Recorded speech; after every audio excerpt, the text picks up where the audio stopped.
Igitondo cyiza kuri mwe mwese mukunda kandi mukarakurikirana makuru n'ibiganiro tubagezaho. Twizere ko mwaramutse amahoro mwese aho muri mu bice bitandukanye. Turi mu gitondo cy'itariki 29 ukwezi no kwa gatanu nk'ibisanzwe mwaka 2025. Birumvikana turi no kugana ku musozo wo ku kwezi tukata twinjira muri kimwe cya kabiri cy'uyu mwaka wa 2025. Mwaramutse mute abatwumvira mu Rwanda, mwaramutse mute abatwumvira hanze y'u Rwanda, ariko kandi mwese ndabasuhuje nongeye no kubahereza ikaze. Munyemerere uyu munsi wa none tuganire inkuru zitandukanye, ariko kandi nifuje ko hari ikintu gikomeye twaganiraho uyu munsi. Muze gutanga ibitekerezo muri comment, gusa ibitukana byo murabizi yuko ntajya mbirebaho, uwo mwanya ntago mfiteho guta. So uyu munsi turaganira ku birebana na mama 23 by'umwihariko, ariko tuze kuganira mwigire hino tuganire izi nifomo z'igisirikare cy'Ububirigi zageze gute muri 23. Iyi video muri kubona uyu no musirikare numwe mu bayobozi ba mama 23, ntekereza ko ashinzwe communication nimba nibuka neza.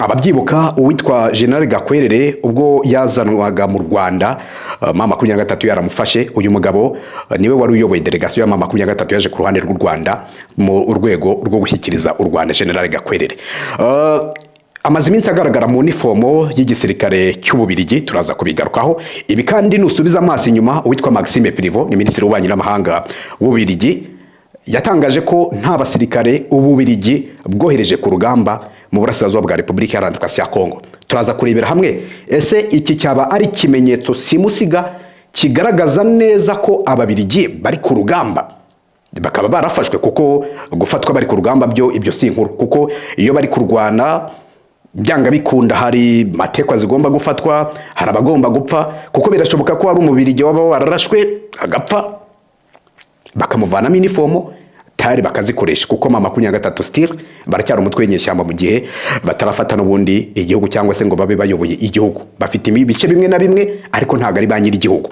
Hanyuma se izi uniformo zaba zaraturutse ku basirikare b'Ababirigi boherejwe ku rugamba. Turaza gukomoza kuri iyi nkuru, dukore akadeba politique gatoya, tuganire turebera hamwe uko bimeze, uko bivugwa. Ku munsi w'ejo nibwo nahoze ndeba ibirebana n'iyi nkuru ndetse n'inifomo z'Ababirigi ziri muri mama 23, kuko ntago ari yonyine muri kubona.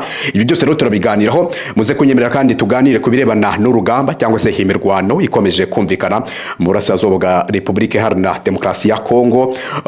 Ku munsi w'ejo rwari rwambikanye rwose hagati y'Abazarendo ndetse na mama 23 bakozanyijeho. Umutwe wa Wazarendo ubarizwa mu cyitwa ngo ni CMC muri groupement ya Kasimbra. Habayeho gukozanyaho, habaho ikintu bita imirwano ikomeye, aho ni muri za Warikare hagati ya Wazarendo na mama 23. Turaganira by'umwihariko kuri iyi mirwano.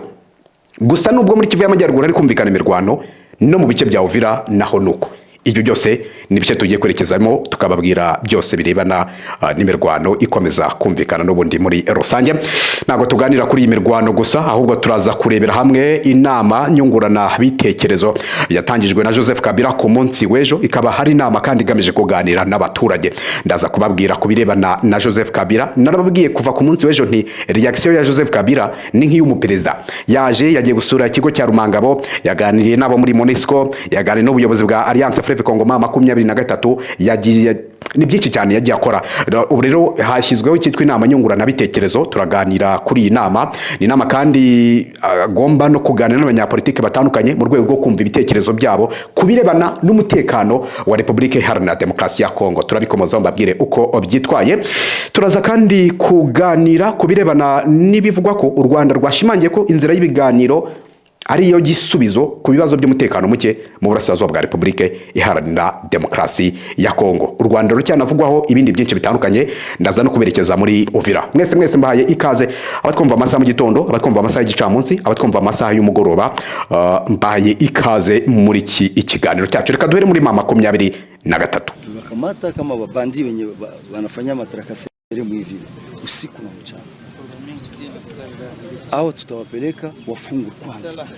Sasa rero muri M23 haravugwamo byinshi bitandukanye, ariko kandi baranishimira witwa Joseph Kabila wamaze kuba yifatanya nabo. Ni imbaraga zikomeye cyane, navuga ngo babonye zibiyongeraho, ariko kandi bikongera bikanashimangira ko intego ya M23 ko byagenda kose biraca amarenga ko izagerwaho. So kugeza ubu rero ibyo ntago nje kugira ngo tubiganireho, twenda turaza kubigirira umwanya. Iyi video muri kubona harimo uyu musirikare wo ku ruhande rwa M23 wambaye impuzankano y'igisirikare n'ubundi cy'igihugu cy'Ububirigi.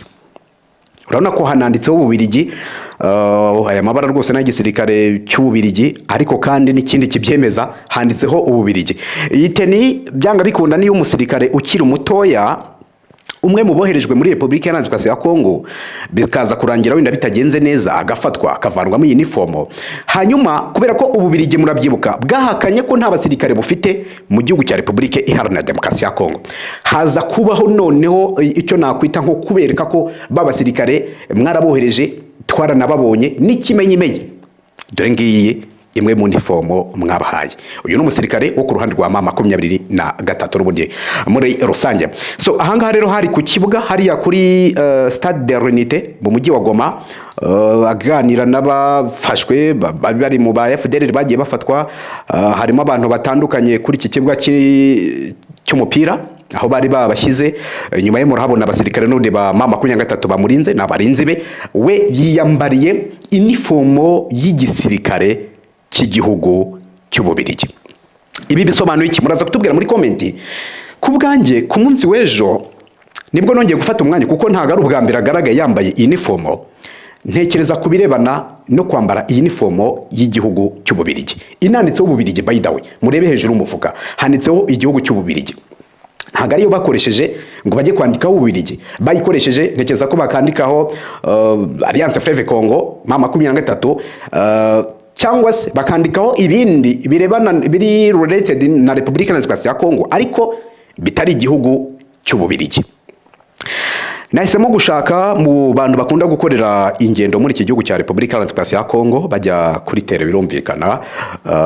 Amwe mu bakuru nabonye nuko uyu mugabo amaze iminsi akoresha iyi uniform yo mu gihugu cy'Ububirigi, ariko bamwe mu basesengura by'umwihariko ibibera muri Republika Iharanira Demokarasi ya Kongo bagaragaza ko ibi ari ubutumwa navuga ngo bukomeye cyane, bukomeye kuri Maxime Privo wahakanye ko nta basirikare b'Ububirigi bari muri iki gihugu cya Republika Iharanira Demokarasi ya Kongo bari mu bikorwa byo kurwana. Kuko ubwo yabazwaga kubirebana n'aba basirikare b'Ababiligi baba barohejwe ku rugamba, ngira ngo twagiye tugaruka ku ndege ya Falcon Alpha 7 yazengurutse kaza Kindu, kaza Kisangani, kajya Bujumbura, ikagaruka muri Republika Iharanira Demokarasi ya Kongo. Yagize indege, of course ntago ari indege ya gisivile, bivugwa ko yaba yaragize n'abasirikare n'ubundi ku rugamba. Uwitwa Maxime Privo arifata aravuga ati abasirikare bagiye muri Republika Iharanira Demokarasi ya Kongo ni itsinda rigizwe n'abantu 6 gusa, kandi abo nabo ntaho bahuriye n'igisirikare. Ibyo nibyo yatangazaga. None uyu munsi kubera ko yahakanye ko nta basirikare bari ku rugamba b'Ababiligi kandi bari mu bice bya Walikale binazwe, ikigaragara nuko bari kumuhereza ubutumwa ati babasirikare banyu twarababonye n'ikimenyimenyi, dore teni zabo turazifite. Dusubize inyuma ibihe gatoya twerekeze muri Walikale, ubwo Ababiligi bari bakamejeje mbere ko hanatangira ibiganiro by'Doha, barimo barasa bakoresheje drone ndetse n'ibifaru, birumvikana. Baje no gutwika indege ya gisivile ya M23 ya deployingaga abasirikare muri bice bya Walikale.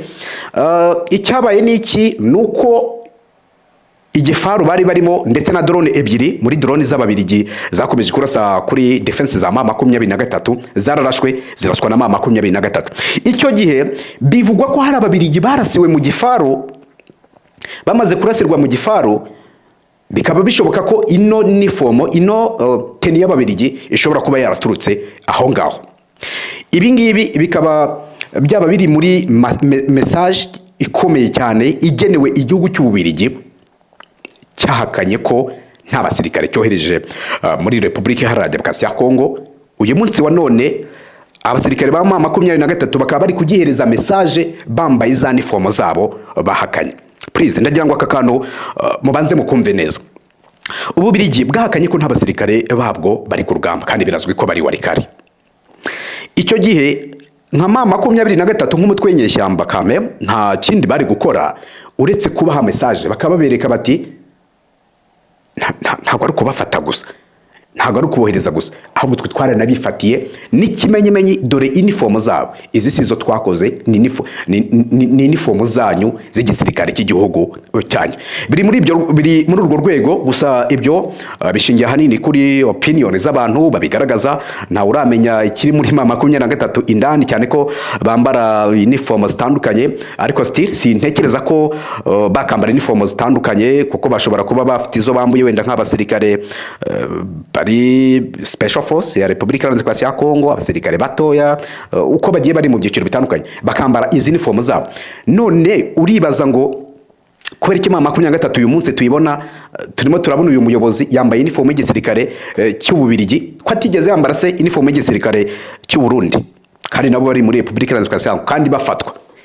Nuko abizi neza ko Ububirigi ni igihugu gikomeye kandi cyagiye gihakana mu bihe bitandukanye ko nta basirikare cyohereje muri Republika Iharanira Demokarasi ya Kongo. Ubu kisi ikimenyetso cya mbere, reka twikomereze nagiraga n'ubundi tubane mu birebana. Ubwo wenda muze kutubwira uko mubyumva muri comment, muze kutubwira uko mubyumva nge nuko nkomeje kubibona kubirebana n'izi nkuru zivugwa n'ubundi ku ruhande rwa M23. Haravugwamo byinshi bitandukanye, ariko iyi niyo ngingo uyu munsi nifuzaga ko muza kumpaho ibitekerezo muri comment. Ese mwebwe murumva iyi uniform y'Ububirigi yageze gute muri M23? Hepfo muri comment section muze kubishyiramo n'ubundi muri rusange. Reka dukomereze kubirebana n'imirwano. Ibi bice bya Warikare binarimo aba babirigi bambuwe izi uniform kuko ntago ari muri M23. Dushobora wenda kubona uyu musirikare ayambaye kubera ko hari message yifuza gutanga, ariko ntekeza yuko atari imwe bafite yonyine.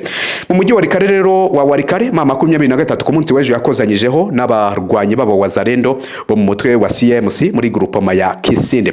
Imirwano rero yongeye gusubukurwa mu gitondo cyo ku munsi w'ejo ku wa gatatu hagati y'inyeshyamba za AFC M23 ndetse n'inyeshyamba za Wazalendo aho zibarizwa mu ihuriro riharanira impinduka, ni ihuriro ry'imitwe iharanira impinduka CMC Ikalonge, ahitwa Kalonge niho basa nkaho n'ubundi barwaniye mu gace ka ni Banamurema muri groupement ya Kisimba ho muri territoire ya Warikare ni mu ntara ya Kivu y'Amajyaruguru. Amakuru aturuka muri kera gace avuga ko Wazalendo ariyo yagabye igitero mu midugudu wa Ngerere ho mu gace ka Iremya muri groupement ya Ikobo, umudugudu wigaruwe na AFC M23 ku munsi wo kuwa mbere wa ashize.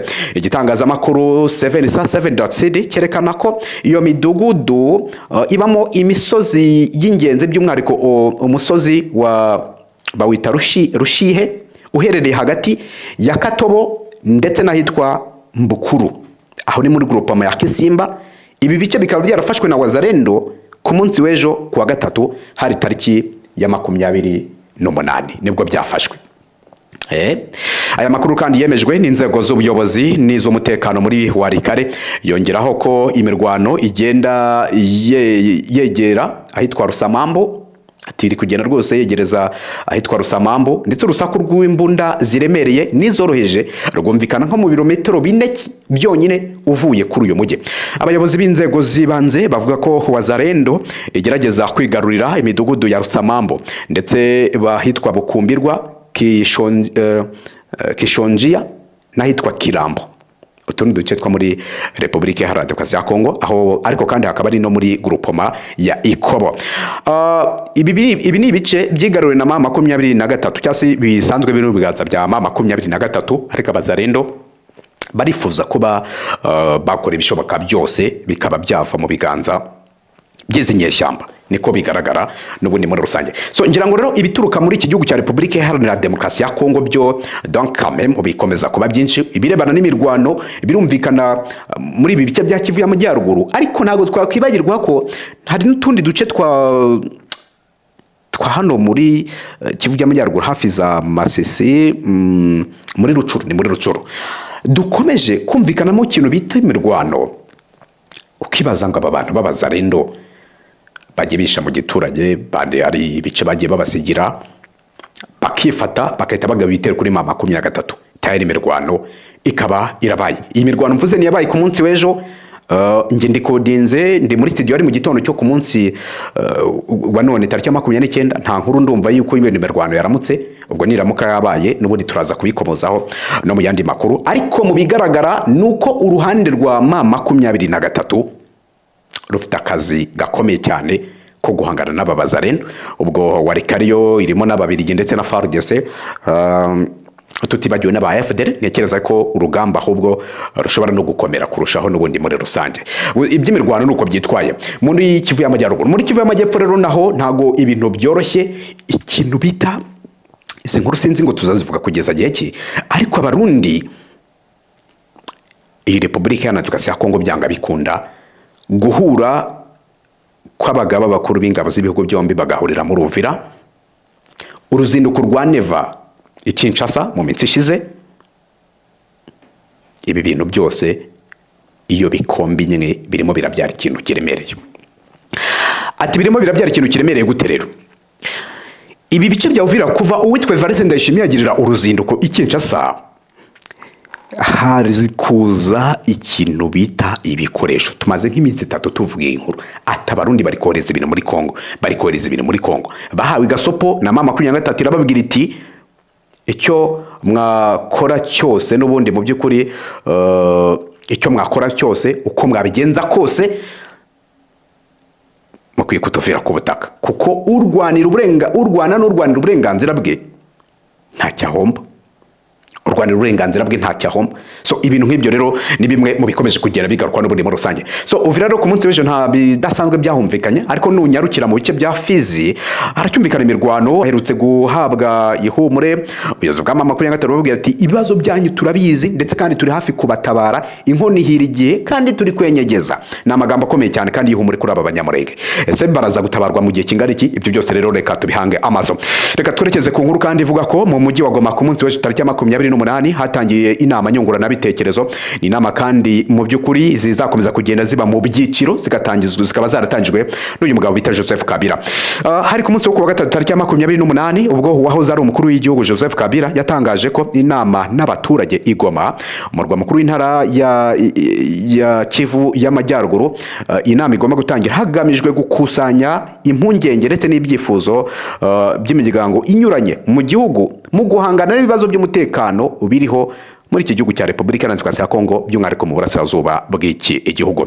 Izi nama kandi zikurikira gutangaza gahunda ye y'ibikorwa yarangije n'ubundi gutunganya ndetse na bagenzi be bari kumwe nawe muri kariya gace k'igihugu kiyobowe n'inyeshyamba za M23. Itangazo rero ryashyizwe hagaragara na serivisi ze kuri X ku munsi wo kuwa kabiri igira riti kuva ku cyumweru nijoro nyakubahwa Joseph Kabila perezida w'icyubahiro wa Repubulika Iharanira Demokarasi ya Kongo ari Goma, umurwa mukuru w'intara ya Kivu y'Amajyaruguru. Guhera ejo ku munsi wo kuwa gatatu tariki 28 Gicurasi 2025 azatangira ibiganiro n'abaturage bigamije gukusanya impungenge ndetse n'ibyifuzo mu guhangana n'ibibazo byugarije Repubulika Iharanira Demokarasi ya Kongo. Agomba kwinjira mu bibazo kandi agomba kumva imbona nkubone amatsinda atandukanye yaba abanyapolitiki, abayobozi, abashinzwe umutekano, guverineri, umuyobozi wa Goma, amatsinda y'umuco n'imibereho, abayobozi b'amadini. Azakira kandi amashyirahamwe y'abagore, abatwari gakondo, abayobozi b'abaturage. Aba bose rero bazagenda mu rugo iwe babanje kubihererwa uburenganzira, hanyuma bajyane ibyifuzo byabo. Azabasha rero kumenya uko ibintu byifashe muri intara ya Kivu y'Amajyaruguru ahereremo kugeza uyu munsi wa none, by'umwihariko mu mujyi wa Goma. Hari nyuma y'ibyo byose ashobora guhitamo icyo agomba gukora. Uyu ni umwe rero mu begereye Kabila wavuganye n'itangazamakuru Actuality.cd. Uyu mugabo nyuma y'ibiganiro Joseph Kabila Kabange ateganya kugirana n'aba baturage ndetse n'abanyapolitike batandukanye, nibimara kurangira finally birangiye, nibwo ngo agomba kuganira n'itangazamakuru. Amakuru akomeza agira ati nyuma y'inama hazaba ikiganiro n'abanyamakuru, tuzamenyesha abantu ko igihe kigeze kugira ngo abashaka kuza yaba bava kure babone umwanya wo kwitegura kugira ngo bagere muri uyu mujyi wa Goma, hanyuma habeho ikiganiro n'itangazamakuru. Nyuma yo guceceka igihe kirekire, wahoze ari umukuru w'igihugu Joseph Kabila yavuze ko imicungire y'igihugu kuva ubwo ubutegetsi bwahindukaga mu mahoro hagati ye na Perezida Felix Antoine Tshisekedi kuri ubu bitifashe neza. Mu gusesengura kw'ibibazo, Joseph Kabila yagaragaje ko igihugu cyugarijwe n'ibibazo by'imibereho mibi, akajagari muri politiki, ibibazo by'ubukungu ndetse n'ibibazo by'umutekano mukeya. Nibyo yatangaje. Joseph Kabila kandi yamaganye icyo yise imiyoborere idasanzwe ku butegetsi bw'uwamusimbuye Perezida Felix Antoine Tshisekedi Chilombo. Mu bibazo rero byavuzwe harimo ruswa, kunyereza umutungo wa leta ndetse no gukoresha nabi ubutegetsi, aho ubushake bw'umukuru w'igihugu bwasimbuye amategeko y'ikirenga ndetse busumba itegeko nshinga n'andi mategeko. Kubwe ingaruka z'iyi miyoborere ziteye ubwoba ku baturage ndetse no ku rubyiruko, bigaragara ko ubushomeri, ibirarane by'imishahara, gusubira inyuma kw'imibereho, kwimuka mu cyaro, ibyaha byo mu mujyi, inzara ndetse n'ibindi byose bikomeza byagiye bigaragara ku butegetsi bwa Perezida Felix Antoine Tshisekedi.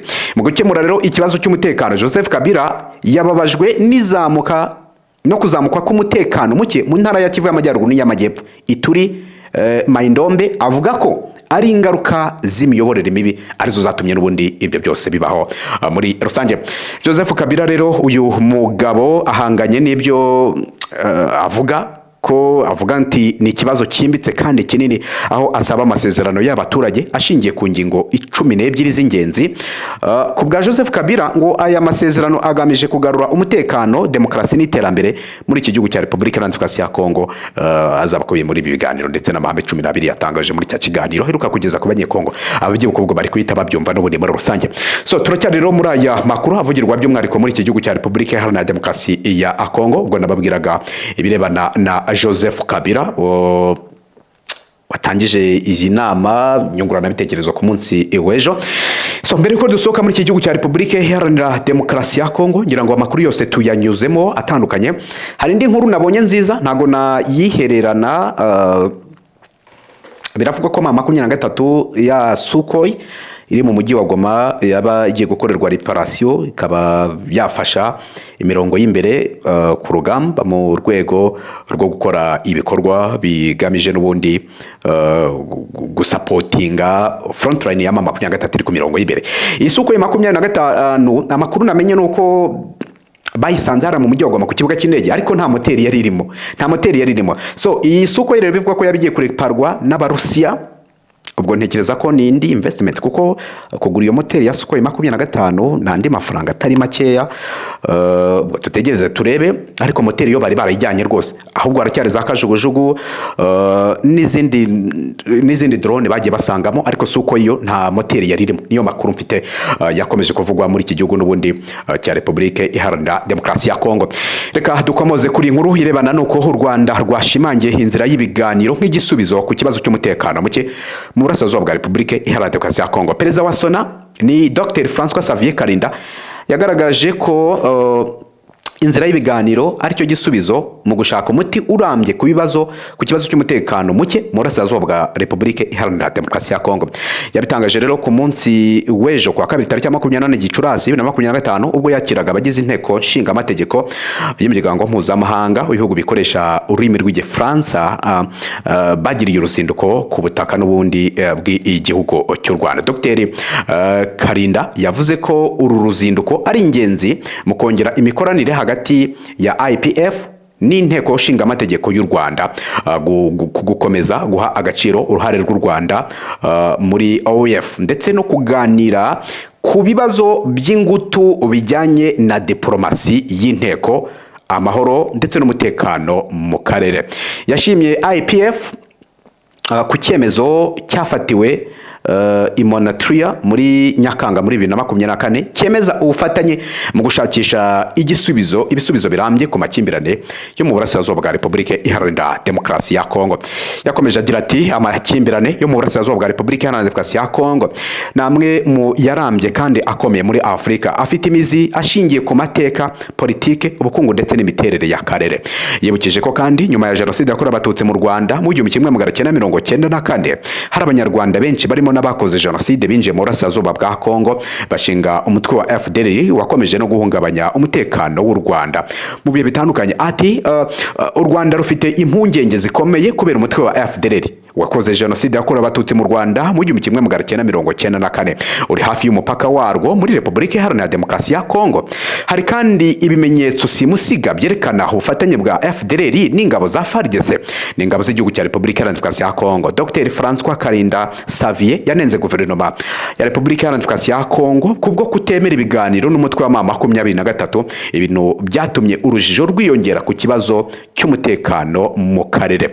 Yavuze ko kandi u Rwanda rushyigikiye igisubizo cya politike ndetse n'imbaraga za diplomasi mu gukemura iki kibazo, hasaba amahanga kutagira uruhande ahengamiraho.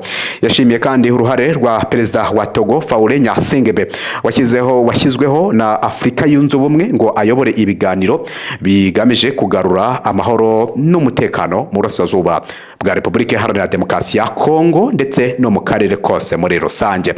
Perezida w'inteko nshinga amategeko y'ibihugu bikoresha ururimi rw'igifaransa RPF bamwita Helainone Atongo yagaragaje ko ibibazo by'umutekano muke mu karere k'ibiyaga bigari bimaze igihe, ariko hifuzwa uruhare rw'abagize inteko nshinga amategeko mu gushaka umuti urambye.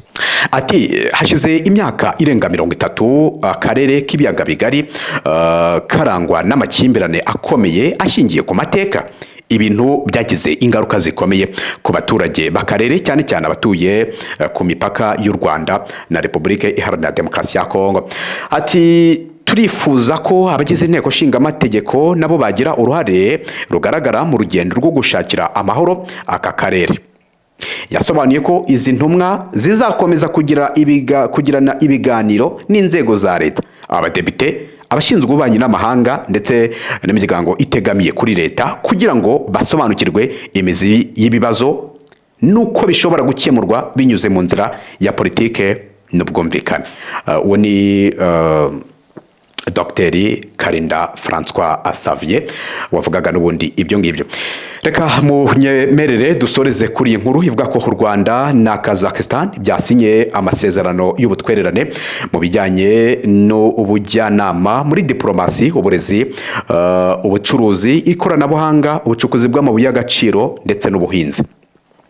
Ni amasezerano yasinwe rero ku munsi w'ejo kuwa gatatu n'ubundi tariki ya 28 Gicurasi 2025 mu ruzinduko perezida w'u Rwanda Paul Kagame yagiriraga muri iki gihugu giherereye muri Aziya yo hagati. Mu gitondo cyo ku munsi wo kuwa gatatu perezida Paul Kagame yagiranye ikiganiro na perezida Kasim Jomart Tokayev wa Kazakhstan. Ni ikiganiro kandi cyabereye mu muhezo. Ibiro by'umukuru w'igihugu wa Kazakhstan byatangaje ko ibi biganiro byibanze ku ntego zihuriweho mu kugera ku iterambere rirambye. Nyuma y'abakuru b'ibihugu rero hakurikiyeho gusinwa kwa amasezerano y'ubufatanye hagati y'abaminisitiri ndetse n'abahagarariye u Rwanda, yabuhagarariye u Rwanda ndetse n'uhagarariye Kazakhstan, n'amasezerano yo guteza imbere ubucuruzi, ikoranabuhanga, ubuhinzi ndetse n'ubucukuzi bw'amabuye y'agaciro, uburezi ndetse n'ubujyanama muri diplomasi. Mu kiganiro cyabahuje n'abanyamakuru, perezida w'u Rwanda Paul Kagame yavuze ko u Rwanda rwishimiye gukorana n'igihugu cya Kazakhstan. Yagize ati wishimiye kuba umufatanyabikorwa n'inshuti mu Rwanda, tuzi ko iterambere ryubakira ku miyoborere myiza ndetse no gukorana n'abafatanyabikorwa bakwiye, niyo mpamvu turi hano. Perezida Paul Kagame yavuze ko Kazakhstan yateye intambwe zigaragara mu iterambere kandi ko ikomeje kugira uruhare rwubaka ku isi. Asobanura ko byakozwe n'imiyoborere myiza y'uyu Tokayev ndetse n'umuhate w'abaturage b'iki gihugu. Ati ibi byagizwemo uruhare n'ubuyobozi bwanyu ndetse n'umuhate w'abaturage ba Kazakhstan. Bwana Perezida, Perezida Tokayev nawe yashimiye perezida w'u Rwanda ndetse anashimira u Rwanda ko ari umwe mu bafatanyabikorwa bizewe kandi ko barajwe inshinga no gukomeza ubu bufatanye. Ati dufata u Rwanda nk'umwe mu bafatanyabikorwa bizewe muri Afurika kandi dushaka kongera imbaraga n'ubufatanye bwacu. Inama rero y'uyu ifite igisobanuro gikomeye mu biganiro byo kongera imbaraga, ubufatanye bw'abagiranye amasezerano arimo gukomeza ibiganiro bya politike n'ibindi. Mu gusoza rero uruzinduko, perezida w'u Rwanda Paul Kagame mu gihugu cya Kazakhstan yasuye ikigo cy'igihugu gishinzwe ibijyanye n'isanzure, yeretswe kandi imikorere yacyo, anareba ahari amahirwe y'imikoranire hagati y'ibihugu byombi mu bijyanye n'ikoranabuhanga mu by'isanzure. Ngaye ngoko rero nuko byose bikomeje kugenda byitwara. Ngira ngo inkuru nzinyuzemo turi mu makuru yo mu gitondo, muze kunyemera dukomeze tubane mu yandi makuru ari buze kugenda kurikiraho mu masaha ari imbere. Mbashimire, mwakoze cyane kubana natwe. Inkuru mvuze inyinshi zishingiye ku byanditswe cyangwa se ku bitekerezo by'abandi. Mwakoze cyane, hagati ubwo gahunda zacu zarakomeje, ariko kandi mbibutse ko abatari ku rubuga hari inkuru twashyira by'umwihariko tuba tutabashije kunyuza kuri uyu muyoboro wacu kandi wanyu, munyemerere izo nkuru nazo tuze kugenda tubana nazo. Abataragera ku rubuga, aho hepfo hari link, mukore flow, mukore join kuri iyo link, mugene mukore flow, muzajya mubona notification buri uko wagiye mu rundi update. Mwakoze cyane rero, ubwo tongere tubane mu kanya mu yandi makuru ari bube agezweho.